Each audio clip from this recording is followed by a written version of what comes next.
Jack Harper woke before dawn, long before the first pink streaks of light cut across the Atlantic horizon.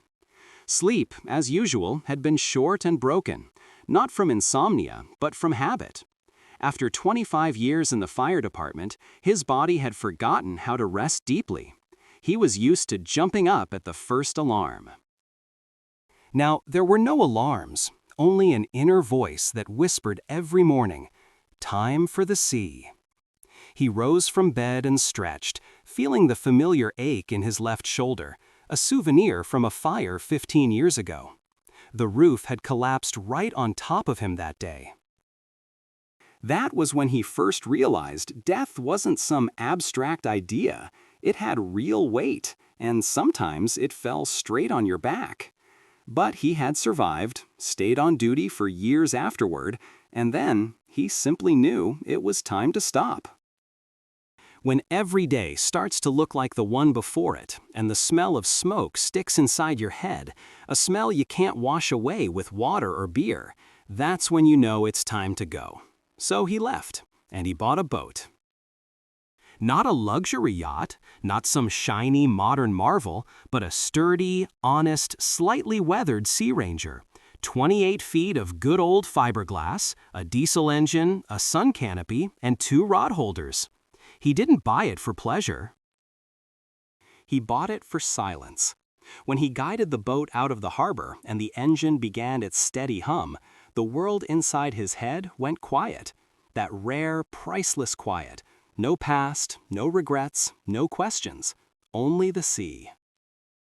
And that perfect moment when the fishing line tightens and the struggle begins in your hands.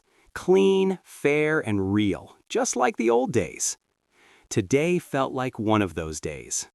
The boat glided slowly across the water, leaving a thin wake behind. The sun was just starting to rise, scattering golden light over the calm ocean. Jack turned on the autopilot, poured himself coffee from a thermos, and stood still for a moment, staring at the horizon. "All right, ocean," he muttered. "Let's see who wins today." By noon, Jack had already pulled in 2 medium-sized tunas, not trophies, but good enough to earn some decent cash. He carefully laid the fish into the cooler, wiped the sweat from his forehead, and steered the boat back toward the harbor. The wind had picked up, small whitecaps appeared on the water, but the sea was still calm, within normal bounds. At the pier, the same old fish-weighing shack stood as always. Usually, he was met there by Frank, a 70-year-old guy with a smoker's cough, thin as a rope, who could swear like a Marine despite having never left dry land. But today, Frank wasn't there. Instead, a woman stood by the scales. Jack instinctively slowed down, trying to see her better. She wore jeans, high rubber boots, and a work apron. Her hair was tied back in a ponytail, her face slightly windburned. Not polished beauty, but real, living beauty. Not a young girl, but not old either. 38, if his eye was right.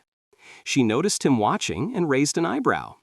"Well, Captain, do you know how to park that thing yourself, or should I give you a hand?" Her voice was steady, confident. No flirting, no sharpness either. Jack snorted, but smiled inwardly. "Just stay out of the way, and everything'll be fine," he replied, smoothly turning the boat and docking along the pier. She nodded, calm, professional. "I'm Emily. My father's sick, so I'm filling in for him today." "Jack," he introduced himself, handing her the rope.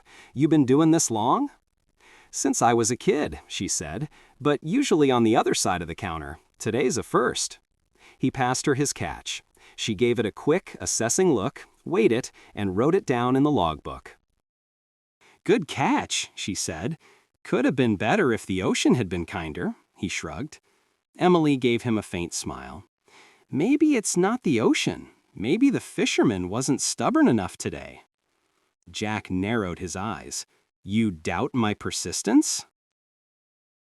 "I doubt you by default," she said calmly. He laughed, loud, honest, the kind of laugh he hadn't let out in years. "Well," he said, "I guess I'll have to bring in a trophy tomorrow to prove you wrong." Emily didn't blink. "Tomorrow, I'll be waiting." When he walked away, she didn't even glance after him. She just turned to the next batch of fish, focused and steady. But Jack caught himself looking back every couple of steps. Damn. It had been a long time since anything new had appeared in his life. And now, something had. The next morning, Jack woke up earlier than usual. And it wasn't because of the tides or habit. It was because of a thought that annoyed him more than he wanted to admit. "She'll be waiting." He cursed under his breath, standing barefoot in the kitchen while coffee dripped into his mug. He was nearly 50, a retired firefighter who had faced flames, explosions, and death up close, and now he was nervous because some woman might be disappointed with his catch. Ridiculous, Harper. Absolutely ridiculous. Still, he took not 2 rods, but 3, changed the bait, filled the thermos not with his regular coffee, but his best, the one he saved for special mornings. Before sunrise, he was already steering Sea Ranger back into open water. The wind was stronger than yesterday, the ocean darker. Clouds hovered far on the horizon, but still kept their distance. He cast his lines, leaned back against the cabin wall, and closed his eyes for a moment. "You don't owe anyone anything," said one voice inside him. "Except yourself," replied another. The first bite came fast, too fast, as if the ocean itself had overheard yesterday's challenge. The rod bent sharply, something heavy and furious pulled deep below. "Well, hello there, buddy," he muttered, gripping tight. "Let's dance." He fought for 5 minutes, then 10, 15. His back was soaked, his fingers numb. The fish was strong, stubborn, like him. Just when he began to doubt who would win, the tension eased.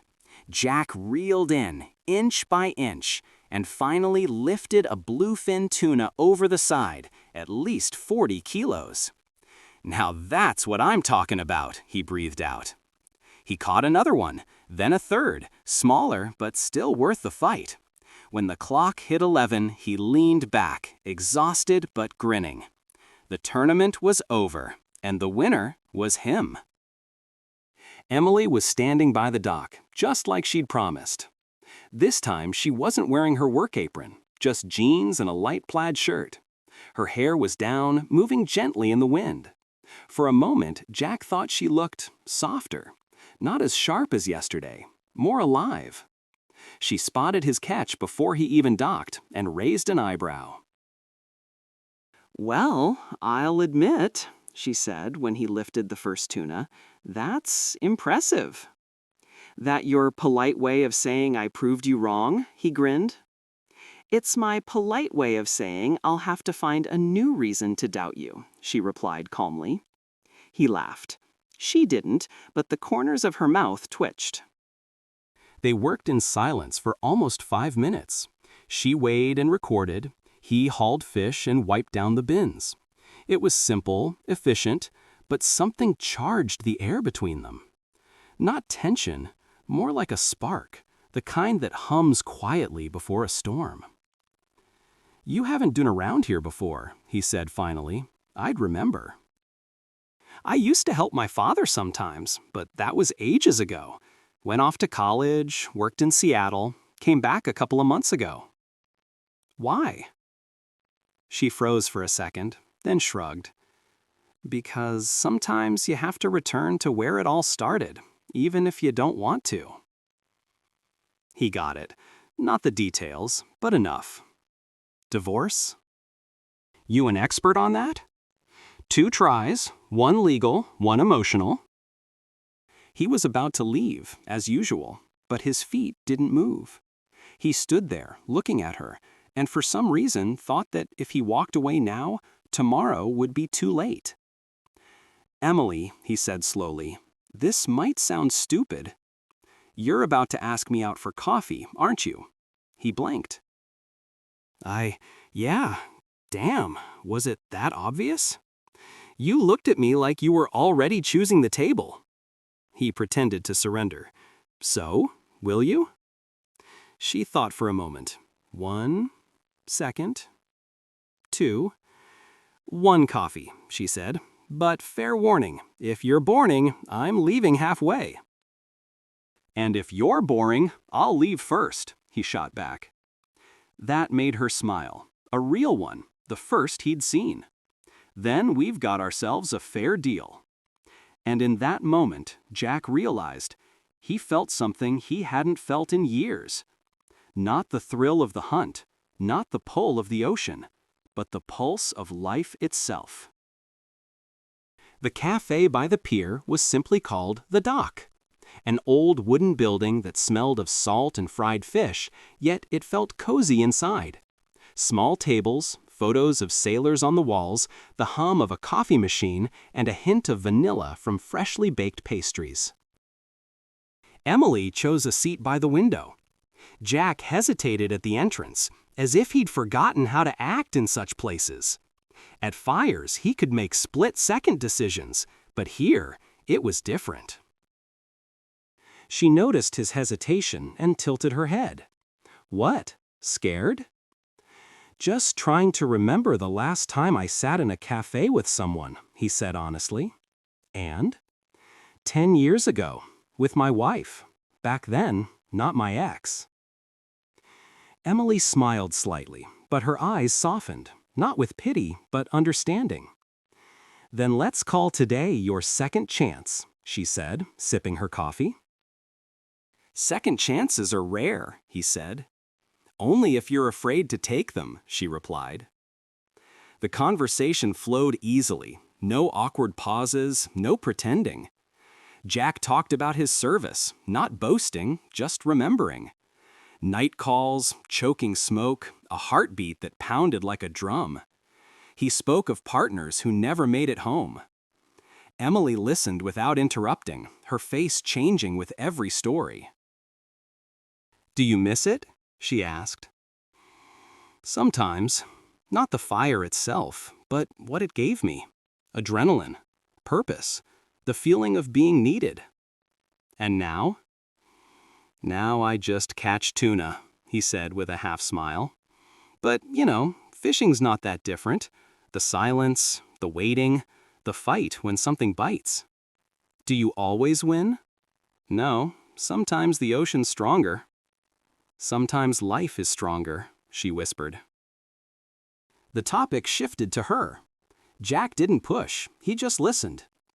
Emily spoke of Seattle, the job, the rush, the cold faces behind glass towers. How one day she realized she wasn't living her own life. "I thought coming back here would make me feel at home," she said. "But everything's changed, even the air. People are different. I'm different." "Maybe that's just growing up," Jack said. "Or just being tired," she sighed. A rare silence followed, not awkward, but peaceful. Then Emily said quietly, "My dad used to talk about you." "About me?" "Yeah. He said if anyone could pull a fish from the ocean, it was Harper. Said you had good hands." Jack chuckled. The old man exaggerated. "No, he respected you. That didn't happen often." He studied her face. "You miss him, don't you?" "A lot," she admitted. "I probably never told him that." He wanted to reply, but didn't. "If you want, I'll help with the catch tomorrow," he said instead. "You think I can't handle it? I think it'll be more fun together." By the time they left the cafe, the sun was dipping low. The air smelled of salt and something else. Emily stopped by the railing, watching the horizon. "Jack," she said softly, "you're not like other men I've met." "Old, grumpy, sunburned?" "No," she smiled, "just real." "Real is overrated," he said, "but thanks." "See you tomorrow, Harper." "See you, Emily." As Jack walked back to his boat, one thought wouldn't leave him. It had been a long, long time since he'd looked forward to tomorrow this much. The next morning came with silver mist rolling over the docks. Jack was already checking the fuel line when Emily appeared, carrying a thermos and a paper bag. "Coffee and sandwiches," she said. "Breakfast of champions." "You planning to work or feed me?" "Both." Her laugh echoed softly through the still air. She stepped onto the boat, slightly nervous but trying not to show it. Jack watched her for a moment. "Ever been this far out?" "Only on ferries, never on something this personal." "Personal?" "Yeah, it smells like salt and stories," she said with a grin. Jack smiled faintly. "You talk funny. Occupational hazard of reading too much." The sea spirit glided away from the pier, slicing the fog like a blade. Waves slapped gently against the hull. Emily stood at the bow, wind tugging at her hair, eyes wide open. For the first time in years, Jack noticed the simple beauty of the world around him, and that someone else was seeing it too. "So how does it work?" Emily asked, pointing at the rods. "Simple. Patience and timing." "I'm good at waiting," she said, settling beside him. They sat shoulder to shoulder in silence, listening to the hum of the motor. He showed her how to bait the hook, how to feel the tension of the line. Her hands were quick, steady, like she belonged there. Hours passed. The ocean grew restless, sunlight breaking through the mist in golden streaks. Suddenly, Emily's rod bent sharply. "I think I've got one," she shouted. "Hold it steady." Jack grabbed the handle beside her, guiding her hands. The line screamed, the reel spun, and laughter burst from both of them as the tuna fought back. Minutes turned into a small eternity. Emily's arms trembled, but she didn't give up. Jack could see the fire in her eyes, not fear, but pure determination.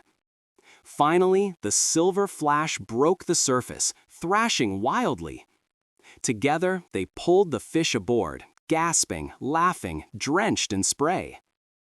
"Told you," she said between breaths, "I'm good at waiting."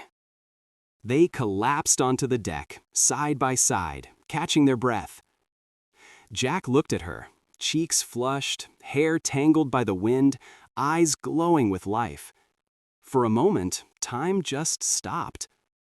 The sea stretched endlessly around them, blue and bright. He realized how long it had been since he'd felt alive like this. "You're dangerous," he said quietly. "Me? Why?" "You make me forget I'm supposed to be done with life." Emily looked at him for a long moment. "Maybe life isn't done with you," she whispered. When they returned to the docks later that day, the air felt different, lighter somehow. They worked silently, cleaning the catch, packing it for sail. No need for words. Something between them had already shifted. As she handed him a receipt, their fingers brushed, just for a second, but enough to say everything words couldn't. That evening, Jack didn't go straight home. He stood by the water, watching the sunset melt into the horizon. The wind carried the faint scent of coffee and salt, and something new he hadn't felt in years: hope. By the time the last crate was carried off the deck, the sun had started to sink behind the water. The docks glowed in amber light, ropes swayed lazily, and the air smelled of diesel and salt. Jack wiped his hands on a rag, his muscles pleasantly sore. He hadn't felt that kind of tiredness in years, the good kind, earned through effort and laughter. Emily was finishing paperwork near the old shed, her hair catching the orange glow. He walked over, slower than usual, not wanting to admit to himself why. "Good day's work," he said. "You mean great day," she corrected with a grin. She looked genuinely proud, and something in that pride made him smile wider than he meant to. "You ever get used to this view?" she asked. Jack looked at the horizon. "You don't. That's why you keep coming back." She nodded slowly. "It's peaceful. like the world finally stops shouting. He studied her face in the fading light. "You've been around noise too, huh?" She gave a small, knowing smile. "Haven't we all?" They sat down on the edge of the pier, legs hanging over the darkening water. The waves slapped against the wood, gentle and rhythmic. Somewhere in the distance, a seagull cried, already half lost in the twilight. "You always fish alone?" "Used to. Habit from the old days." "That's a lonely habit." "Yeah," he said quietly. "It was." Emily unscrewed the thermos and poured 2 cups. "Still warm," she said, handing him one. They sat in silence, sipping coffee that tasted faintly of metal and sea salt. It wasn't romantic in the usual way, no candles, no music, just 2 people sharing quiet comfort. And somehow, that was enough. "You remind me of my dad," Emily said softly. "He used to talk about the ocean the same way." "Was he a fisherman too?" "No, a teacher, but he believed the sea could teach more than books ever could." Jack chuckled. "Smart man." "He was. He'd like you." Jack looked at her, surprised by the warmth in her voice. The conversation drifted, easy and honest. She told him how she took over the dock work when her father fell ill. "Just until he's better," she said, though they both knew she meant longer. He told her about fires, long nights, the adrenaline, and how strange it felt to suddenly have silence. "You miss it?" she asked. "No," he said. "I just didn't know what to do without it." A soft breeze picked up, carrying the smell of seaweed and smoke from distant boats. Emily wrapped her arms around herself. Without thinking, Jack pulled off his jacket and placed it over her shoulders. "Thanks," she whispered. "Don't mention it." She looked at him then, really looked, and for the first time, he didn't look away. "You're not like most people around here," she said. "That a compliment?" "Depends. Most don't listen. You do." He chuckled. "I guess I'm out of practice talking." "Then maybe you just needed the right reason." Their eyes met again, the air suddenly heavier, charged with something unspoken. The sun slipped below the horizon, leaving a soft afterglow. A single light flickered on above the dock, painting their faces in gold and shadow. Emily stood, brushing off her jeans. "Same time tomorrow?" Jack nodded, slower than he meant to. "Yeah, same time." She smiled, and it was the kind of smile that stays in a man's mind long after she's gone. He watched her walk away, her silhouette blending into the night. For a moment, he considered calling after her, saying something clever, something brave, but the words never came. Instead, he just stood there, listening to the waves and feeling the quiet warmth she'd left behind.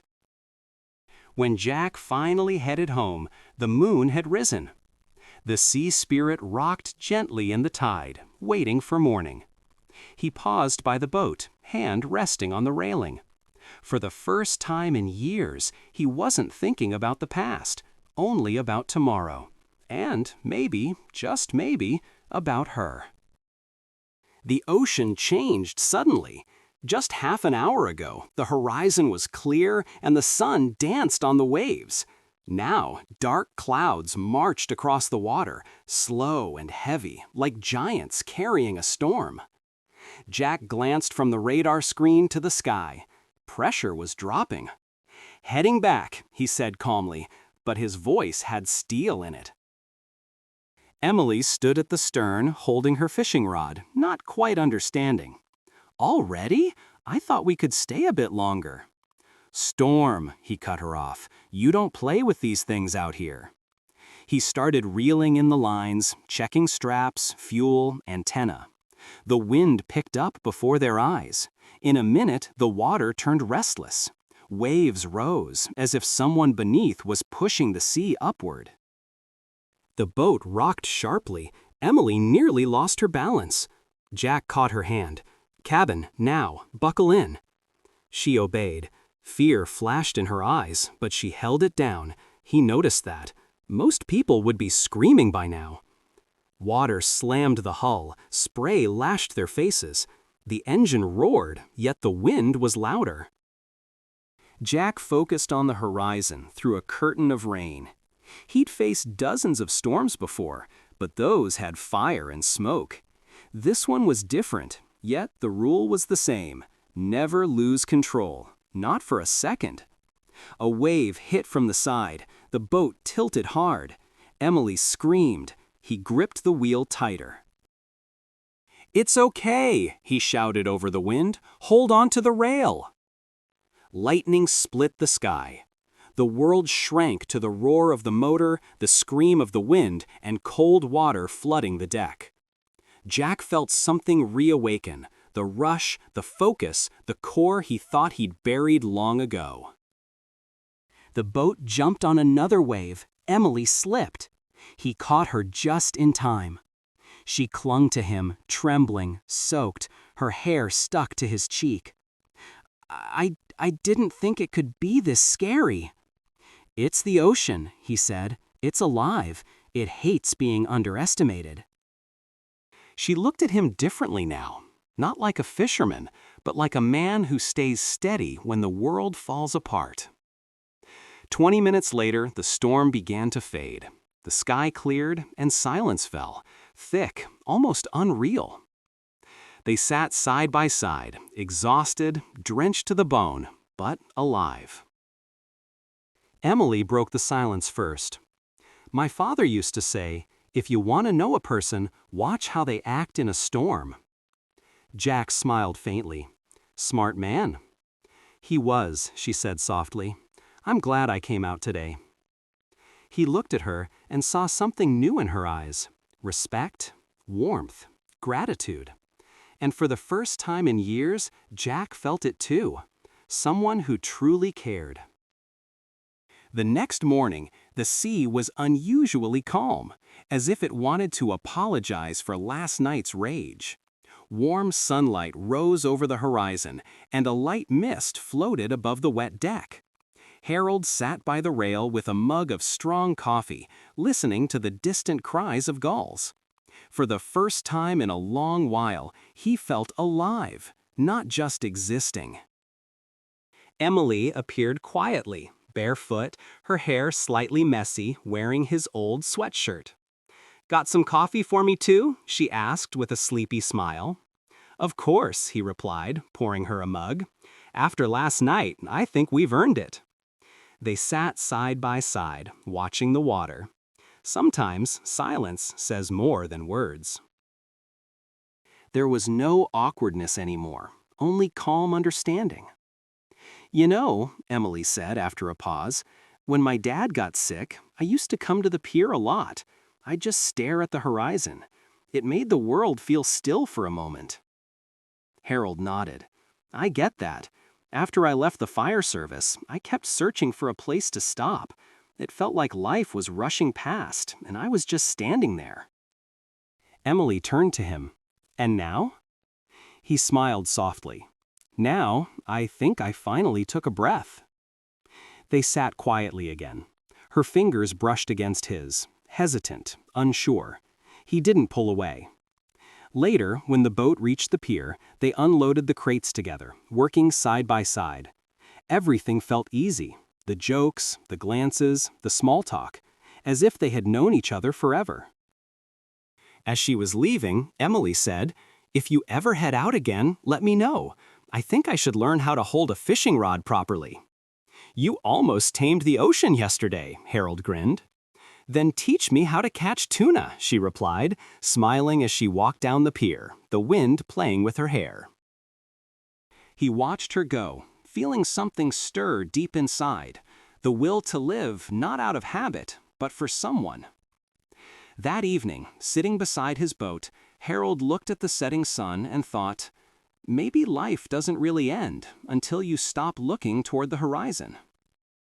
If you enjoyed this story, subscribe to the channel, leave a like, and write in the comments what you would have done if you were in Michael's place.